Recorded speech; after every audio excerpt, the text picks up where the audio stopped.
Niños corriendo descalzos entre la basura.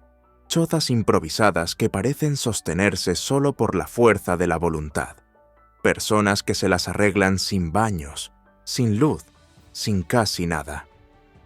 Si te digo que existe un lugar así, probablemente imaginarás algún rincón olvidado del planeta donde nadie quiere poner un pie. Pero, ¿y si te digo que ese lugar está ahí mismo, muy cerca de lujosas mansiones, hoteles carísimos y playas paradisíacas frecuentadas por millonarios?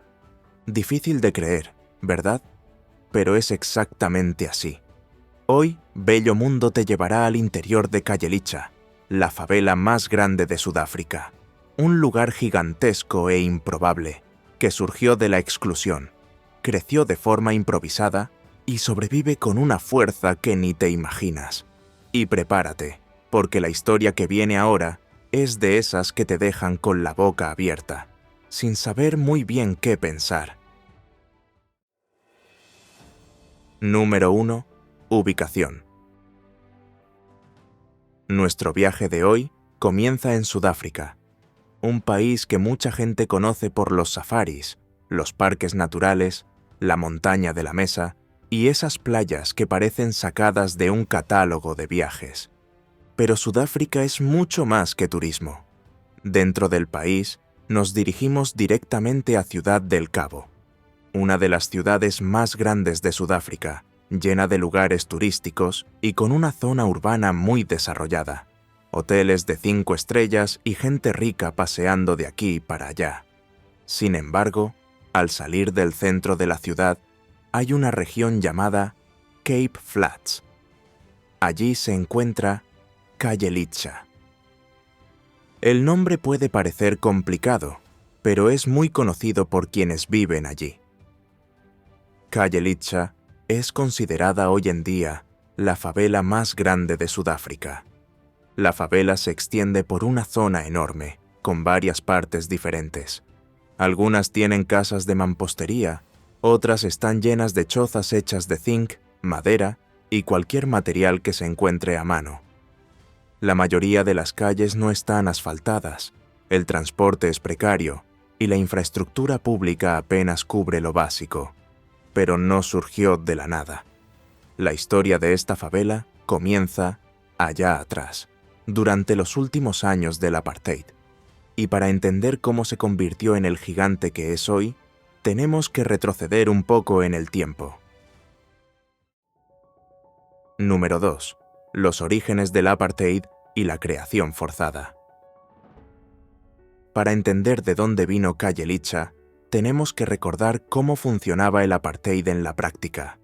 No era solo una política de racismo descarado, era toda una maquinaria montada para separar a las personas y para mantener a los negros bien lejos de las zonas más valoradas de las ciudades. En Ciudad del Cabo no fue diferente. Durante décadas, el gobierno fue expulsando a los residentes negros de los barrios céntricos. Quienes vivían en zonas prohibidas eran simplemente desalojados. Sus casas, su historia, su vecindario, todo quedaba atrás. A principios de los años 80, la situación empeoró. Zonas como Crossroads, que se habían convertido en una especie de campamento urbano, comenzaron a ser desmanteladas por la fuerza. Y fue entonces cuando el gobierno decidió crear una nueva solución habitacional temporal en las afueras de Cape Flats, un nuevo espacio donde se iba a arrojar a estas personas. El nombre elegido fue Khayelitsha. Era un lugar lejano, aislado y hasta entonces prácticamente desierto. Un campo abierto, de arena y vegetación escasa. Y fue allí donde comenzaron a llegar miles de personas. Las primeras familias se vieron obligadas a mudarse allí en 1983.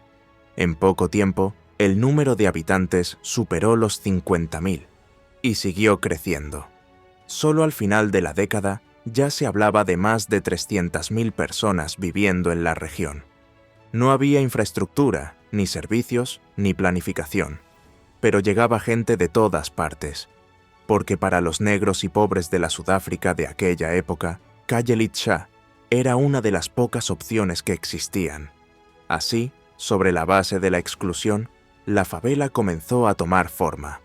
Primero con chozas improvisadas, luego con áreas enteras ocupadas, una tras otra. Y todo ello mientras el país aún vivía bajo un régimen que no daba voz ni espacio a la mayoría. Lo que debía ser una solución temporal se convirtió en definitiva, y con el tiempo se hizo gigantesca.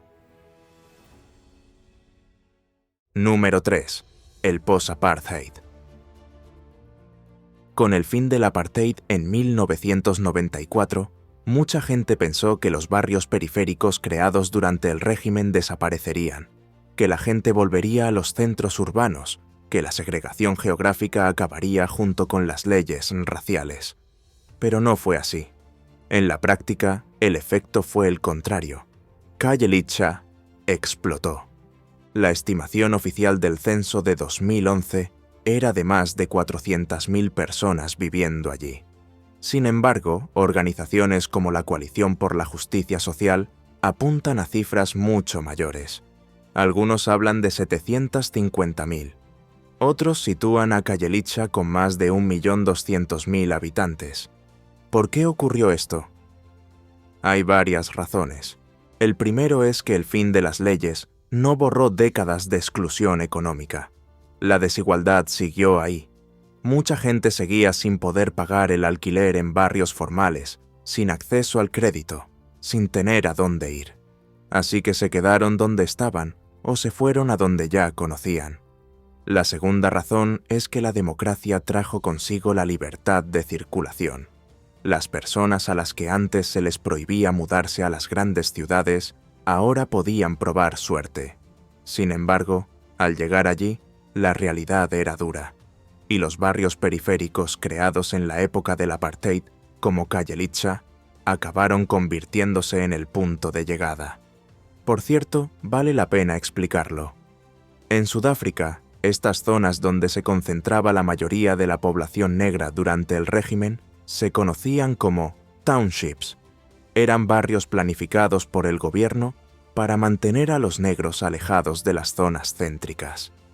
Estaban lejos de todo, con poca o ninguna infraestructura, y se crearon precisamente para segregar. Hasta hoy, el término se utiliza para referirse a estos grandes barrios populares que crecieron en ese contexto. Hoy en día, solo en Ciudad del Cabo, estos barrios reúnen a más de 2.400.000 personas. Son más de 20 áreas diferentes, y Khayelitsha es la más grande de todas. La tercera razón es que, incluso con el fin del apartheid, no hubo un plan real para resolver el problema de la vivienda.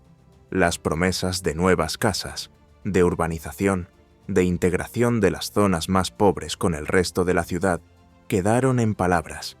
En la práctica, estos barrios se convirtieron en permanentes y crecieron como cualquier otro lugar donde vive mucha gente. Khayelitsha se convirtió en una ciudad dentro de la ciudad. Hay escuelas, comercios, iglesias, un centro cultural, un equipo de fútbol y una radio comunitaria. Ya no es un campamento improvisado. Es el lugar donde mucha gente ha nacido, crecido, se ha casado, ha montado un negocio y ha formado una familia. Pero, a pesar de todo esto, la sensación es la de estar siempre al margen, como si fuera una parte aparte de la Sudáfrica que vemos en los anuncios, una vida paralela a la Sudáfrica oficial. Número 4. Infraestructura y condiciones de vida. Vivir en Khayelitsha. Hoy en día es convivir con dos mundos diferentes al mismo tiempo. Hay una parte de la comunidad que se ha organizado, ha crecido, ha creado comercios y ha construido casas. Y hay otra parte donde todo sigue siendo improvisado, donde faltan las cosas básicas y nada parece haber sido planeado para durar. Hay mucha gente que todavía vive en chabolas, hechas con zinc, madera y plástico. En varias zonas no hay agua corriente en las casas. Los residentes tienen que caminar hasta 200 metros para llenar un cubo, en un punto de agua colectivo. Y sí, Estamos hablando del siglo XXI. El baño también es colectivo. La luz, en muchos casos, solo se conecta tirando de un cable del poste. ¿Alcantarillado? Corre por medio de la calle. Pero Kajelica no es todo igual.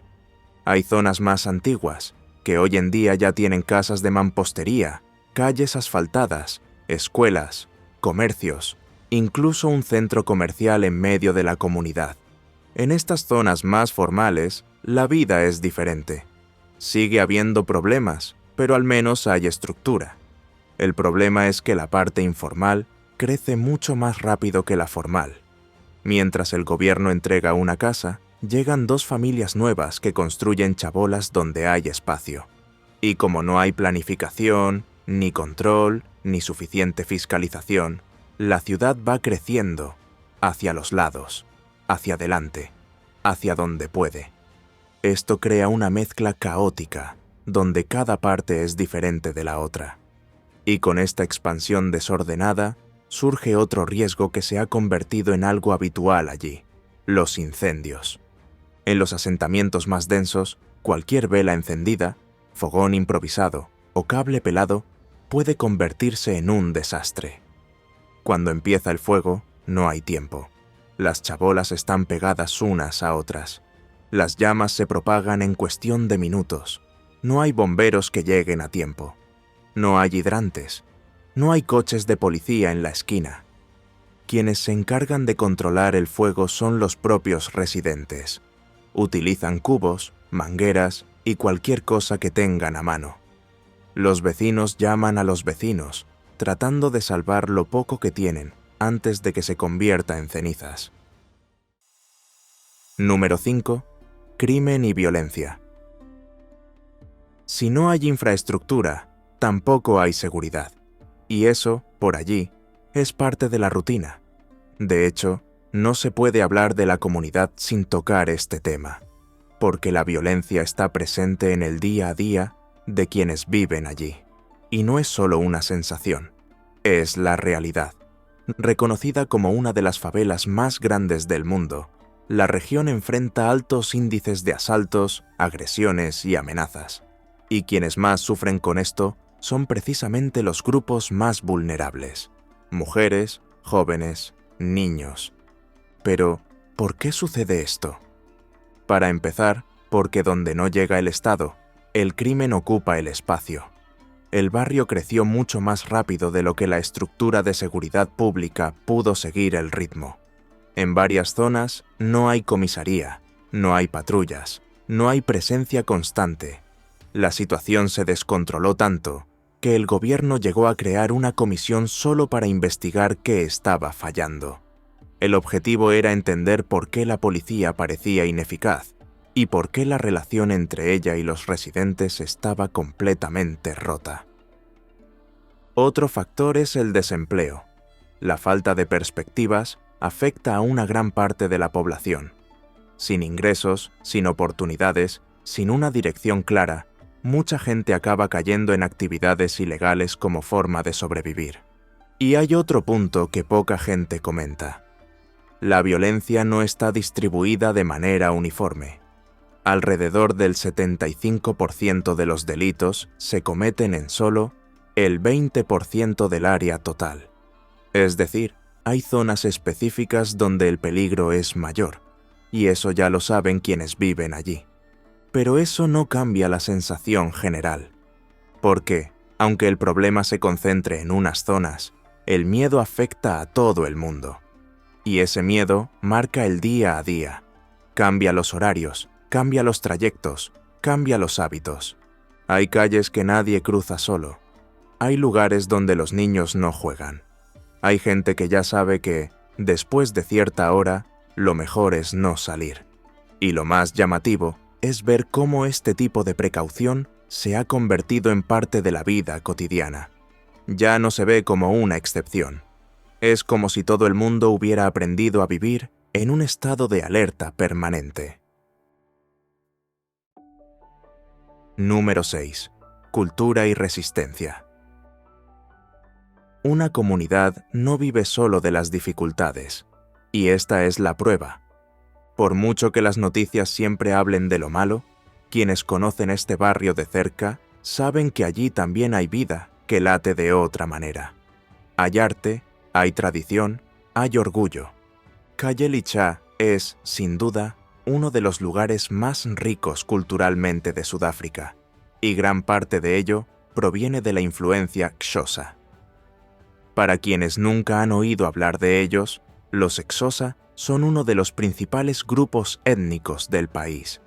Hablan una lengua propia, llena de sonidos característicos, con chasquidos que son incluso difíciles de reproducir. Pero no es solo la lengua, es la cultura, es la danza, el canto, las ceremonias, es una forma de vida. Y gran parte de las personas que viven en Calle Lichá son descendientes de este pueblo. Lo que ocurre allí es que toda esta herencia se ha ido transformando en una nueva forma de expresión. Es lo que muchos llaman cultura xhosa, urbana. Una mezcla de las raíces tradicionales con la vida en la ciudad, con influencias del hip hop, el jazz, la música gospel, el graffiti y la poesía hablada. Hay grupos de baile que se presentan en festivales fuera del país. Hay cantantes que salieron de allí y llegaron a los escenarios internacionales. Hay artistas plásticos, poetas, narradores, y hay muchos jóvenes que utilizan todo esto como herramienta de identidad. De hecho, esta idea de pertenencia es muy fuerte. Quienes son de allí suelen decir con orgullo que son de allí. Durante mucho tiempo, decir que se venía de un barrio como ese era motivo de prejuicio. Hoy, para mucha gente, se ha convertido en una bandera, en cultura. Y junto con la cultura, también llegó una forma propia de emprender. Los pequeños negocios surgieron de la necesidad, pero muchos terminaron convirtiéndose en referentes. Hay salones de belleza que comenzaron en el fondo del patio. Hay talleres que reparan automóviles con pocos recursos, pero mucho talento. Hay restaurantes que sirven comida tradicional. Hay de todo. Es lo que se llama emprendimiento de supervivencia, pero que, con el tiempo, se ha convertido en el motor de la economía local. Gente que no esperó ayuda del exterior y decidió salir adelante con lo que tenía. Número 7. Retos actuales. Hoy en día, Calle Lichá se encuentra en un punto muerto. Por un lado, la comunidad no deja de crecer. Llega gente constantemente. Hay quienes vienen de las zonas rurales del propio país, hay quienes cruzan la frontera procedentes de otros países africanos. Todos buscan una oportunidad de vida mejor en Ciudad del Cabo. Por otro lado, la estructura no sigue el ritmo. El barrio crece, pero los servicios públicos no crecen al mismo ritmo. El gobierno lo intenta. Existen programas de vivienda popular, proyectos para construir nuevas casas, mejorar las escuelas y ampliar el acceso al agua y al alcantarillado. Pero estas mejoras tardan en llegar, y cuando se llevan a cabo, no dan abasto. Muchos residentes reconocen que algunas cosas han cambiado, pero también dicen claramente que la violencia sigue siendo alta, que las zonas más pobres siguen olvidadas, y que la mayoría aún no nota ninguna mejora real en su vida cotidiana. Esto plantea una pregunta difícil. ¿Cómo se puede mejorar un lugar así sin borrar lo que lo hace único? ¿Cómo transformar sin desnaturalizar? ¿Cómo urbanizar sin expulsar? ¿Cómo traer dignidad sin convertirlo todo en un condominio que ya no tiene nada que ver con quienes siempre han vivido allí? Hay algunos intentos en marcha. Proyectos de transporte público que conectan mejor el barrio con el centro de la ciudad. Programas de microcréditos para apoyar a las pequeñas empresas. Centros comunitarios que ofrecen cursos y formación. Pero la sensación, para mucha gente, es que todo esto sigue siendo poco, que el barrio sigue siendo tratado como una excepción, como si fuera una parte de la ciudad que está ahí, pero que en realidad no pertenece. Y eso pesa, porque quienes viven allí no quieren ser tolerados, quieren ser incluidos. Número 8. El futuro. La pregunta que queda es, ¿hacia dónde va este lugar? La verdad es que Khayelitsha no va a desaparecer del mapa. Ya es demasiado grande, demasiado fuerte, demasiado relevante como para ser ignorada. Se ha convertido en parte de Ciudad del Cabo, les guste o no. Está ahí, presente, con todos sus problemas y todo su potencial. La cuestión ahora es otra. ¿Seguirá siendo un barrio segregado, donde solo viven los que no pueden elegir? ¿O se integrará de verdad en la ciudad, con acceso a los mismos derechos, los mismos servicios y las mismas oportunidades? Hoy en día se ven señales en ambos sentidos. Se están construyendo más casas, el transporte público está mejorando, se están abriendo nuevas escuelas, pero también están surgiendo nuevas áreas informales, con gente construyendo chozas donde pueden, porque aún no tienen a dónde ir. Hay jóvenes que enarbolan con orgullo la bandera del barrio, que quieren cambiarlo todo desde dentro, pero también hay quienes logran salir y no miran atrás. Lo cierto es que Khayelitsha representa uno de los mayores retos urbanos de Sudáfrica tras el apartheid, porque no es solo un barrio grande, es un símbolo, y lidiar con él es, en el fondo, lidiar con el pasado, con todo lo que se ha hecho mal durante décadas, y con todo lo que aún se puede hacer bien.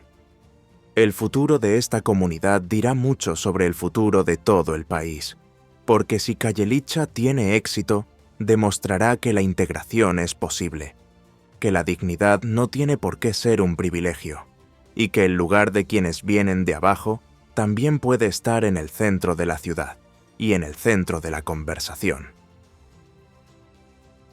¿Y tú ya conocías esta historia? ¿Habías oído hablar de Khayelitsha? Cuéntanos en los comentarios qué te ha parecido esta realidad sudafricana. Y si quieres conocer más lugares invisibles como este, suscríbete aquí a Bello Mundo, porque cada semana traemos historias de lugares que existen de verdad, pero de los que casi nadie habla.